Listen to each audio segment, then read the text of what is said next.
Alright, welcome back everybody. Draskyl here, doing another replay analysis. We had a bit of a oopsie on the other recording, so we're starting again. Today, we're going to be talking about just the whole game, start to probably 10-15 minutes in, beginning with the draft also, because we want to emphasize the importance of your picks do matter. And not only do your picks matter, but when you pick your hero matters just as much. So hopefully in this video you'll learn a little bit about the draft phase, what's good to do, what's not good to do, so on and so forth. This is a high MMR pub game in EU. I think it's somewhere around 8-9k average. And we're going to go through the perspective of a Furion. I kind of peeked at this game before looking at it and saying, okay, we'll do this one. But the concepts that we're going to outline here are basically, why is it good to pick what heroes in specific roles first? Why people do it that way, and then the things that you should really avoid doing if you're trying to climb things like ranked specifically, or if you want to have an easier game, because the best way to set yourself up for success in Dota at the earliest possible point is just having a strong pick. If you are going to play a hero no matter what, it is usually within your best interest to just pick that hero immediately. So if you're like a Pudge spammer or an Invoker spammer or whatever hero, insert hero here, it's better to pick that hero if you don't plan on deviating, because then it gives your team time to adjust. If you plan on waiting until the last phase and then picking into counters, then you've basically forced the rest of your heroes to be put into a worse position because of your unwillingness to shift whatever hero you're going to play. Because Dota is a game of information, and the more information you have, the better pick you can do. And if you do a pick regardless of what you see, then there's no point in you having that pick. Hopefully that makes sense, but we're going to go ahead and start and talk about just the picking phase in general. Is 2 blind picks for each team, then 2 blind picks for each team, and then 1 blind pick for each team. So there's technically 3 phases. The opener here for the Radiant team is going to be TA and Wind Ranger. So we're going to pause, right? We do get to see the next hero kind of sort of popping up here, but to the left we have a Wind Ranger. Right here we have a TA, and then we have Phoenix and Lion.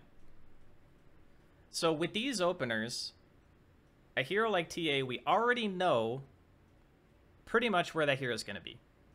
TA is only played in 2 roles, sometimes in the safe lane, not too often, but in EU it does happen, and then mid. So we already know one of the core matchups, and we can maybe assume that the Wind Ranger is either going to be a 4 or potentially a 3, but less likely that 2 core heroes would pick in the first phase. So why is it unlikely that there would be 2 core picks and not just 1? The main reason is that if you pick your hero in the first phase, you are inviting counters. So for the sake of argument, for TA, some of the hard lane counters are heroes like Razor, for example. You just walk up, static link the TA. She can't really do anything to that. Viper, obviously a really good counter as well. When high MMR players do this, they're doing it because they expect to be countered. If you're in a game and you do something like this, you should also expect to be countered. So if you're a mid player or a safe lane player and you're first phasing, you are inviting a disastrous lane phase, okay? It doesn't mean the game's unwinnable, but you are making it a lot harder on yourself and subsequently your team, because you are going to soak up a large amount of net worth on the map. And if that net worth is negated because the heroes on the enemy team are just strong into you, then the game gets difficult, okay? This is Dota 101. Counters are counters for a reason. They kill your hero easily, or they stop what your hero wants to do easily, or the way they play the game is not how you want to play the game.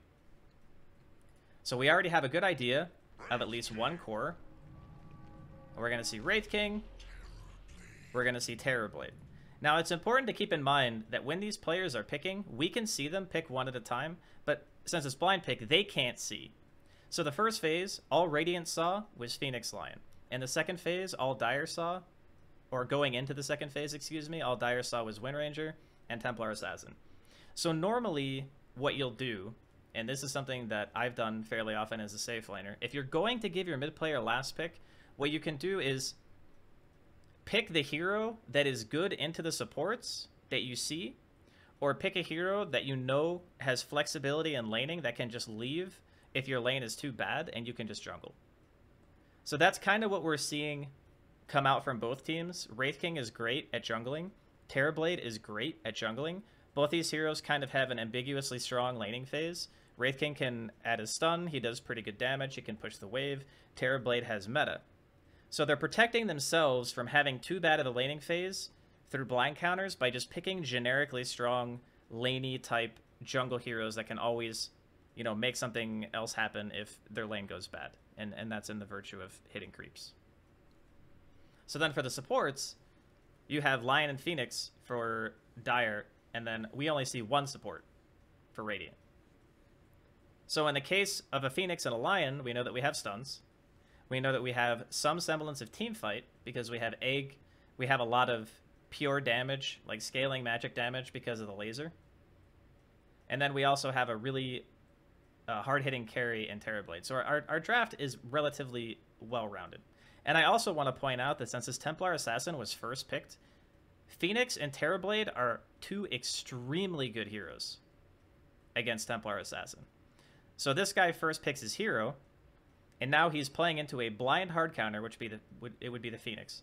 And then he's also playing into a Terrorblade, which is probably the single hardest TA counter in the entire game. And that's mainly because illusions hit really hard. You have insane armor. As TA, you typically are building for minus armor, so you hit somebody with a meld, and then you hopefully kill that guy within 2 more hits. That ain't going to work on a Terrorblade. It just won't. So we know already that this guy's going to kind of struggle, right? Now, he's struggling because he first phased his hero. So now we see a Furion. And we'll wait for the 4th pick. So right now, second phase was TB Prophet. Wraith King was picked second phase for Radiant. The only thing, we're watching MindControl's perspective, by the way. The only thing that he sees is Templar Assassin and Wind Ranger. So why does he think that Furion is solid here?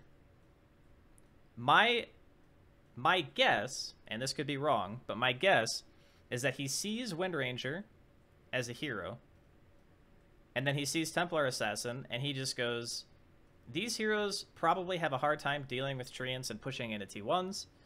Nature's Prophet is very, very strong in lane.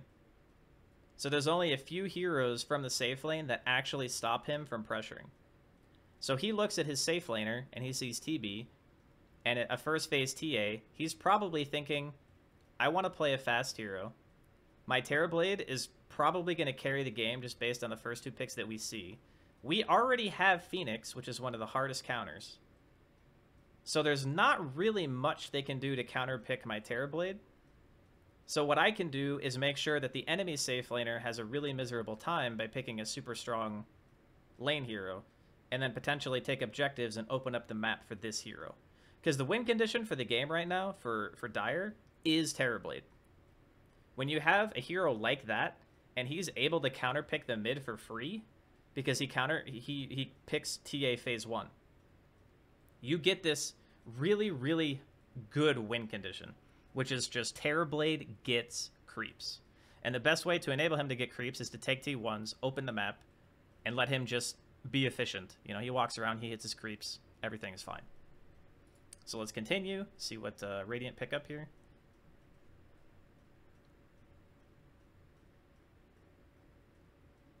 And everything that's happened so far is basically because of the first phase TA. So we see a Dawnbreaker. So now, again, both teams can see everyone's picks. So after that phase, the Dawnbreaker and the Wraith King were picked. Now, MindControl knows what he's laning against, more or less. So he knows the Wraith King is coming to his lane. There is a last pick Bane. I just want to say this really quickly. Last picking Bane in a game like this seems insane to me. Absolutely insane. There's already a hero with 2 stuns. You're playing Bane into Phoenix, which is kind of a nightmare, because if Egg goes off, you can't hit Egg. The only thing that I can see it being maybe okay for is the early lane, but traditionally speaking, Prophet was usually picked to counter Bane. So it's my opinion that this last pick is not super strong by any stretch of the imagination. Now, I don't know if they were like AFK or whatever, or someone had to pick a hero. You know, it's a pub, right? This is not a pro game. It's just a pub. But the philosophy behind the last pick player should have the best pick ever. Like, the last pick should be super strong. I look at Ember and I go, that's a pretty good pick. And then I look at Bane and I go, maybe that pick's not so good for a bunch of different reasons. But we'll see what happens in the early part of the game to see if his play actually compensates for how his pick is. Because he could have a specific idea of something that he wants to do, and if he executes it well, maybe the dynamic of how the game, I think, plays in my head is different. But if I had to put money on anybody, it would be Dire based on the fact that they have a Terrorblade, right? And I think Terrorblade is more or less just the king of this game at some point. You know, given enough farm and all that other stuff. So, we see all our picks. Go ahead and fast forward. Takes a little bit of time for the game to start. And we're just going to be watching Mind.Control's perspective. Just take a gander at his starting items. He's got the Blightstone, a couple branches, tangos, healing salve, nothing too crazy. We are more or less going to speed through the beginning of this so we can get to the lanes and see kind of what happens. And before we get too far in, so we do see Tango Boots of Speed on the Bane. So we know what? That this hero is a 5. So when you're first picking a hero like Templar Assassin, I know you guys can't see, I could probably just do this so you can see the hero. When you first pick a hero like TA, and you're giving other people priority pick inside of the game, and some guy last picks Bane, it probably doesn't feel that good, right? You go, wow, this guy gets last pick, and he kind of picks a hero that's not even really super strong, right? This is the risk that you run when you first phase your hero, because you can't control what other people do. So if you're a core player, like MC over here, you know, he's playing Furion, he's second phase. So by default, he has a chance to have a better matchup in the game and have more impact because he didn't snap pick. And I know I'm kind of bringing up this point a lot, but people even in the Immortal bracket do this stuff all the time. And if you really want to be successful, the best way to do so is to make sure that you're picking the appropriate hero at the appropriate time. Dota is strategy. If your strategy is bad, your game is way harder than it needs to be. Way, way, way harder. So if we look at the start of this lane, on paper, I would heavily favor Dire. And the reason I'd heavily favor Dire is because Bane doesn't have any way to deal with Treants. He has boots. He can, like, walk up and hit the lion a bit. But if MC turns around and starts hitting him, he has to leave. So I'm assuming that the philosophy behind the boots on Bane is that he wants to be able to outrun the Treants so he doesn't end up taking bad trades. And he can also put himself in situations where he can hit the lion and the Nature's Prophet can't hit him. That's what I'm guessing he's going to try to do. We are playing this a little bit fast.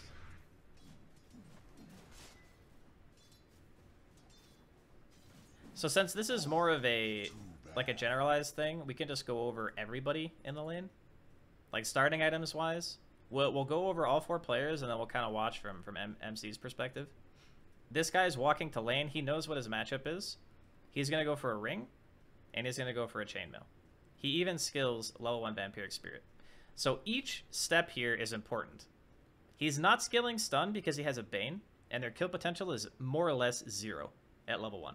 In fact, fighting into Treants at level 1 in this lane just hurts him in the long run because he trades inefficiently for damage, and then he uses his mana for a no-chance kill, when Furion, even if he does die, can just TP back to his lane at level 2.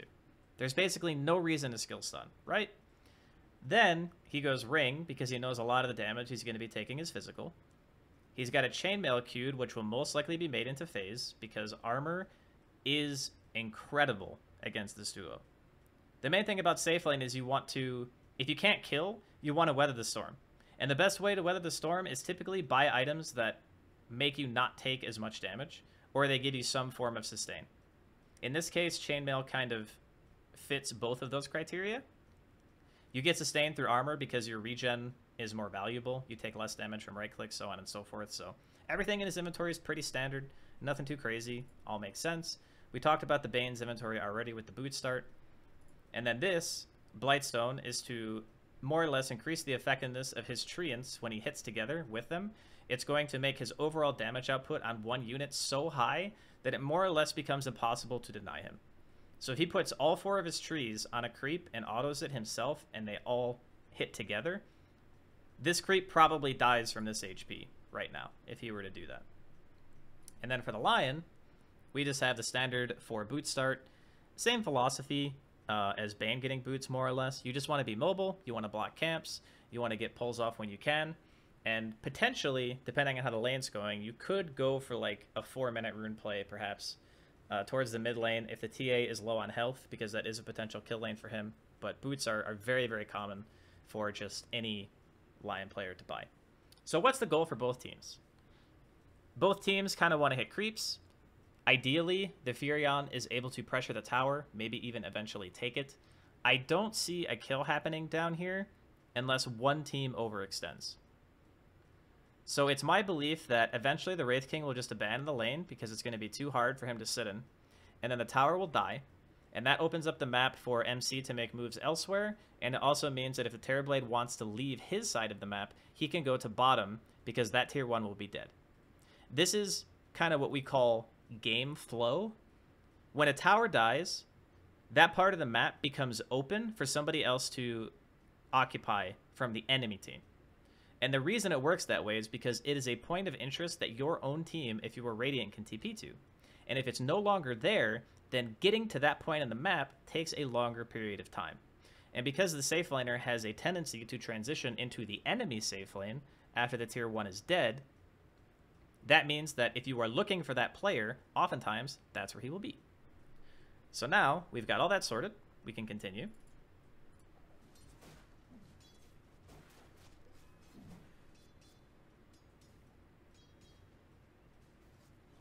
And I don't expect to see anything too crazy here. The laning phase itself is probably not going to be action-packed. I just briefly skimmed this. So there's no like kills that are probably going to happen, but you can tell the Lion is prioritizing going for like camp stacking and dewarding and making sure that they can get the biggest efficiency out of their lane as possible. Bane just doing a little bit of trading.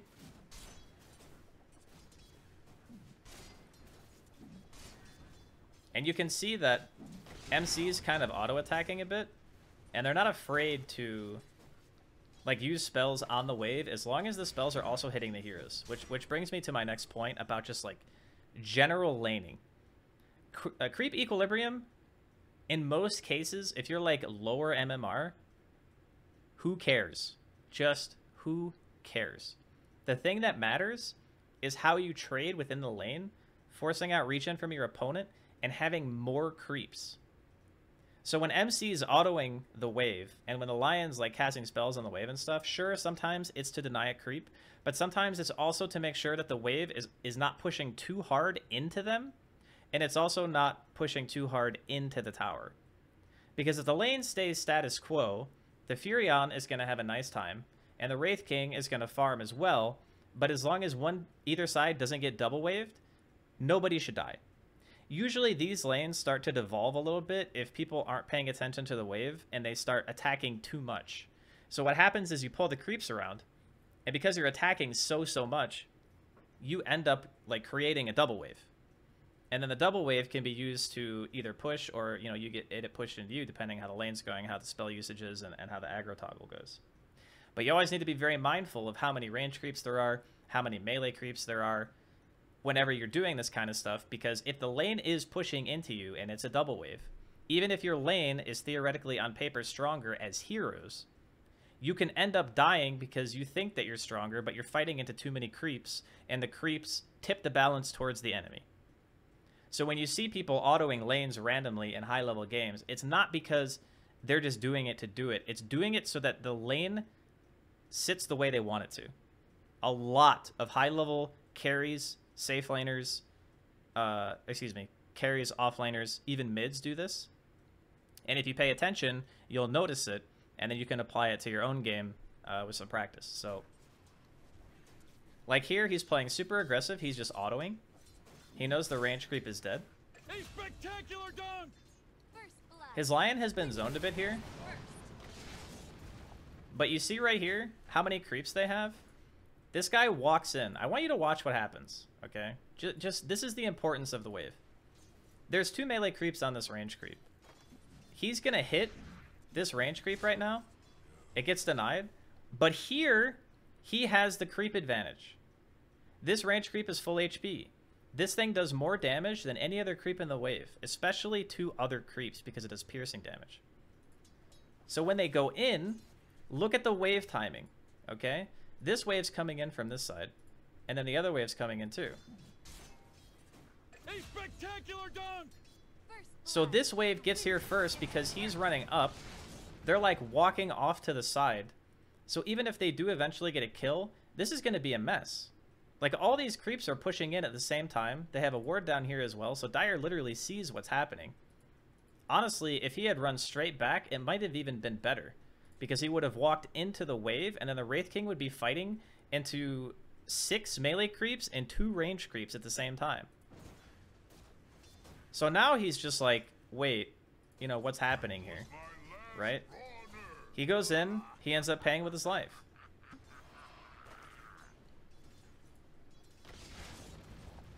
Yeah, they're actually gonna probably get the Bane too.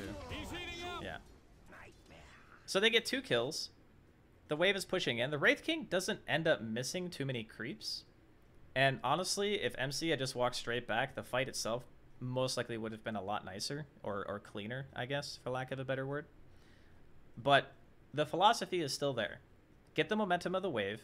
Then if the enemy team decides to go for an aggressive play, this kind of stuff happens.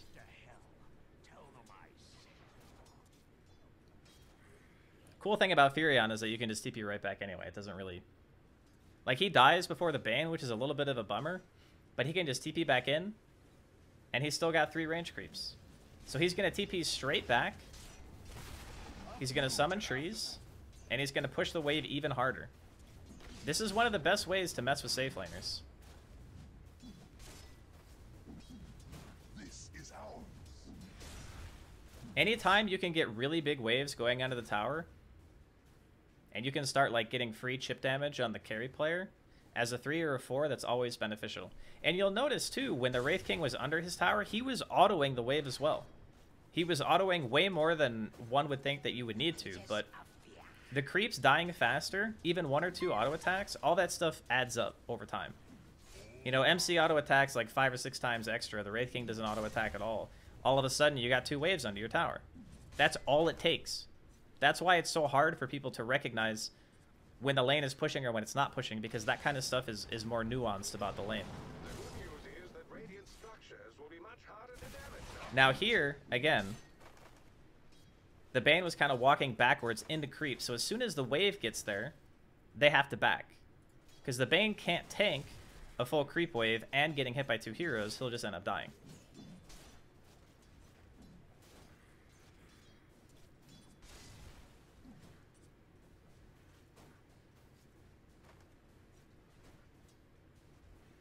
Now every time he has his swing, more or less, he's using it on the enemy creeps if the Wraith King is like contesting the wave, and then if the Wraith King's not contesting, he goes for range denies.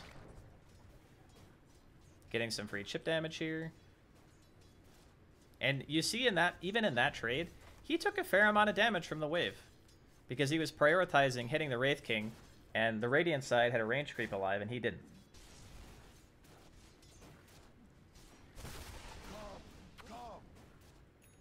Still going to be summoning, still going to be using the trees to harass.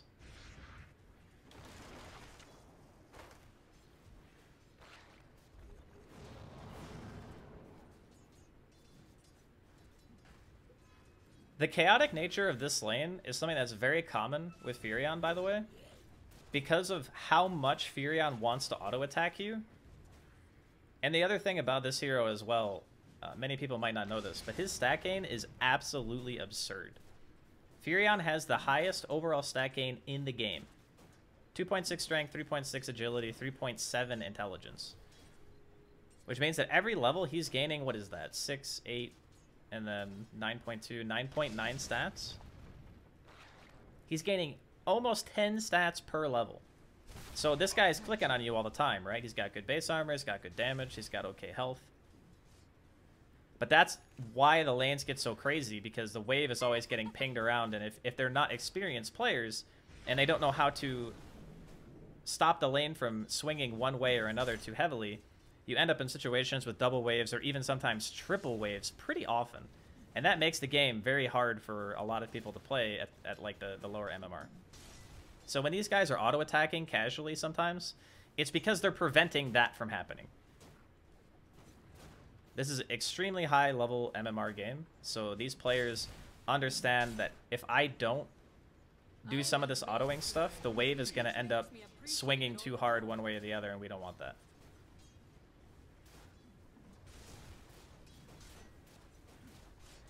So now he's going for a heavy push. He's got a cart. Cart spawn every 5 minutes. And he's going to use his treants to tank the tower so that the cart gets more hits off. And the Wraith King even pops his little ghosts, Vampiric Spirit, Skeletons, whatever, because he wants this cart to die. So he walks next to the cart, he hits Vampiric Spirit so the siege creep doesn't do as much damage to the tower. This is stuff that, again, if you're watching it live, you might not pay attention to what's going on, but the siege wave does a lot of damage to the tower. And even when you get a hit off on it and it has the Blightstone effect, it's going to take even more damage on top of that. So this is a situation where both players fully understand what's happening, and the Wraith King using the Vampiric Spirit not only counter pushes the lane, but it prevents his own tower from taking another hit or two from the cart. And since Dota is a game of very, very small differences over the course of time, all this stuff eventually results in a hero either like getting a tower a minute or two earlier and that map opening up, or, you know, maybe the tower just doesn't die at all, right? Because what if a guy TPs because the Wraith King saved the tower? In this case, it's obviously like an extreme comparison, but it's just stuff that people need to be thinking about if they're actually serious about improving at the game.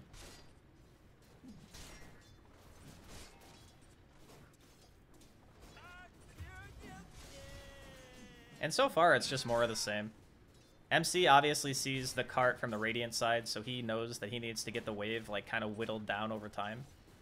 If he lets the range creeps like double up, like even this movement here, if we were to pause the game and say, why does this move happen from the enemy team? It's because this creep is here. This creep enables this tower, this offlane tower over here, to be killed. So if there's two range creeps, a cart, and a full melee creep wave on this tier 1, and this guy has his skeletons out too, good chance this tower just dies if no one TPs to it. It's a lot of damage. The cart does 40 siege damage, which is quite big. The tower has 1800 HP, 12 armor, so it's going to live for a little while, but the whole reason this rotation happens is because of this unit. Obviously, he's a bit out of position. He's far up. He doesn't have any vision, but the premise of the gank is I have a hero that can pressure the tower. I have a cart. I want to kill this guy because this tower opens up when he's dead.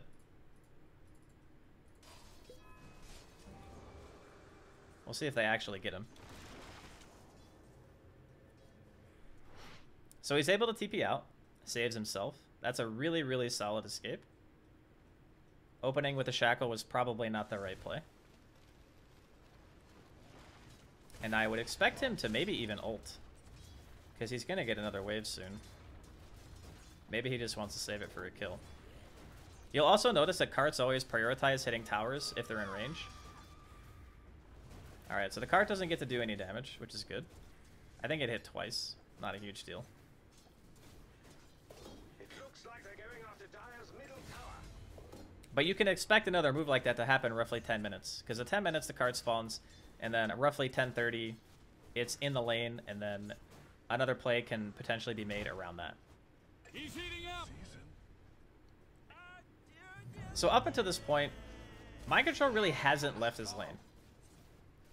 And if I were to say why, it's because he values pressure on this tower more than his presence in teamfights, due to the fact that he really only has treads. Like, he's getting really good chip damage on the tier 1. It's below half HP. He's forcing the Wraith King to show on the map all the time.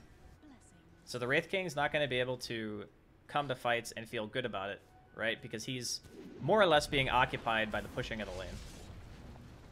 He's keeping an eye on mid. He's going to throw an ulti here. Always notice when he uses his ulti, he's not using it on the heroes directly. He's casting it through the minimap, so that way the bounces hit harder when it comes back. Okay, cool. So this move happens because of what? The TB is collapsing towards mid. Enemy team has overstayed. The bottom lane was pushed, and they forced the Wraith King to show in lane, so if he's going to come, it's going to have to be a TP. And now they're committing, like, this meta. So let's go back and watch. The Terrorblade's farming jungle. He sees the Prophet coming mid, and he's already popped his meta. So his reaction is that he is metamorphed, by the way. It's just a graphical glitch. You can see the buff right here. So he's got meta going. And now they have like this really nice concerted push with level 4 metamorph. 4 points in a nature's call. And this tower is basically just going to get deleted. If people don't show, this tower is gonzo. And this is the type of thing, too, that when I mentioned earlier that Bane is not that strong of a hero this game, it's because he can't do anything about this. He does get the cheeky deny play. But the tower goes down, and Bane as a hero does not offer any D-push. So when they collapse on the T1 with that many units and a Metamorph TB, the result is usually always that tower is going to die.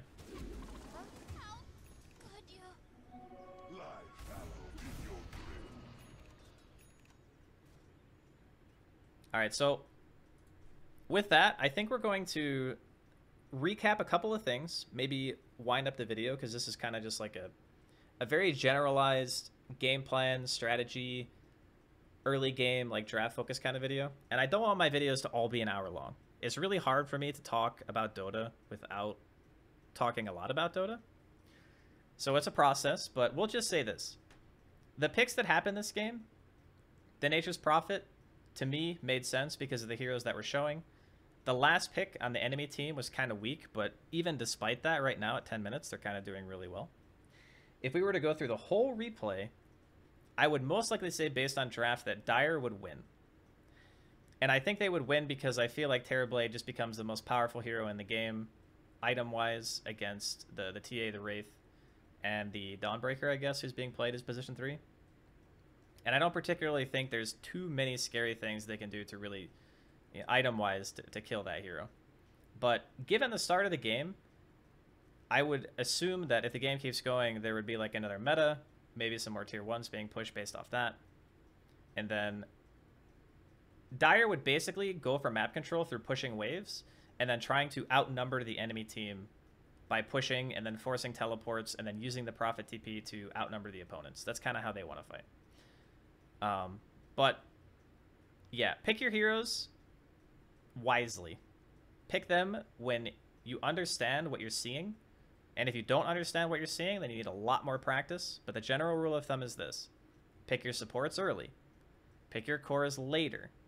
If you don't plan on deviating and you're playing a core, just pick it immediately, because you're going to end up playing into counters regardless. And if you do that, you're allowing your team to adapt and give yourself at least a better chance of winning the game. People are probably not going to be mad at you as often, and you might have a general, like, nice experience in the game as opposed to waiting for last pick, and then, you know the rest. So that's going to do it for this video. This one was kind of just like a all over the place random thought video. The next one will probably be a bit more focused. We just have to find out what subject we're going to cover, and we'll just hit it from there. So thank you guys for hanging out. Hope you guys learned a little bit of something about the game. If you guys want to check me out, I'm also on Twitch, twitch.tv/Draskyl, same as the YouTube channel. Hope you guys are all having a nice day, and we'll see you soon. Hey, Spectacular Gun!